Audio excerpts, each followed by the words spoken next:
Уважаемый господин спикер Палаты представителей, уважаемый президент Сената, уважаемые члены Конгресса, дамы и господа, я имею высокую честь выступить здесь, в Конгрессе великой и свободной страны, как впервые за тысячелетнюю историю России всенародно избранный президент, как гражданин великой державы, сделавший свой выбор в пользу свободы и демократии.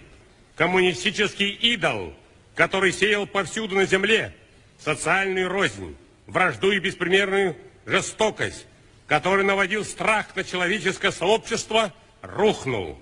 Рухнул навсегда. И я здесь для того, чтобы заверить вас, на нашей земле мы не дадим ему воскреснуть. Опыт минувших десятилетий научил нас, коммунизм не имеет человеческого облика. Свобода и коммунизм несовместимы.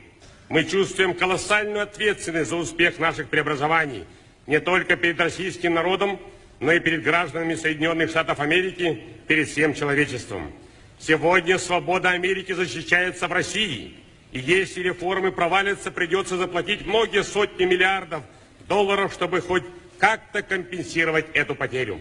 Это касается экспериментов с бактериологическим оружием и известных теперь фактов по американским военнопленным, корейскому Боингу и многое другое. Этот перечень можно было бы продолжить. Открываются архивы КГБ и бывшего ЦК КПСС. Более того, мы приглашаем Соединенные Штаты и другие государства к сотрудничеству в расследовании этих темных страниц бывшей империи.